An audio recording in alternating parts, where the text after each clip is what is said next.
Time now for Eyewitness News. Call 12 for action. In just 4 days, thousands of Rhode Island students will be taking the PARCC exam, new standardized test, but there are many students who won't be. That's because their parents are refusing to let their children take the exam. But how districts are handling this has caused some confusion. To sort it out, Eyewitness News consumer reporter Susan Hogan joins us with new developments.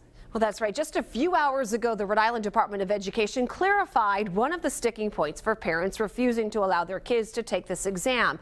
But some parents say it didn't go far enough to address the impact of the exam in the long term. My daughter will not be participating. Parents like Chandra D. Massey are sounding off about the Partnership for Assessment of Readiness for College and Careers, or PARCC exam. So she, like many other parents, are refusing to allow their kids to take the test next week. Until I see a drastic improvement, my children will not be participating in any standardized test that this state has to offer. Rhode Island doesn't have a formal policy when it comes to opting out of the PARCC exam, but with so many parents refusing to have their kids take it, it really forced superintendents across the state to have to respond.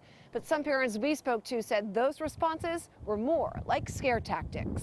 In a letter sent to Warwick parents, it says their child will receive a 0 on the test. And a letter from the Barrington School superintendent says a child who does not take the PARCC test may severely compromise their ability to graduate.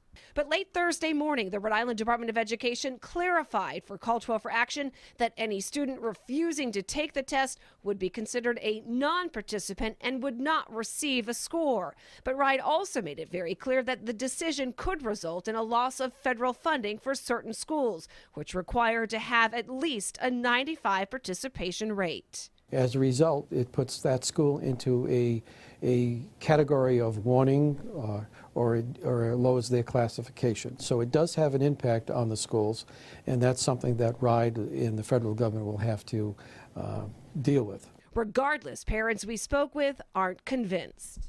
There's so much left to interpretation in no real direction, and there was no time to allow us to have a voice to plan. And that's the biggest headache with this.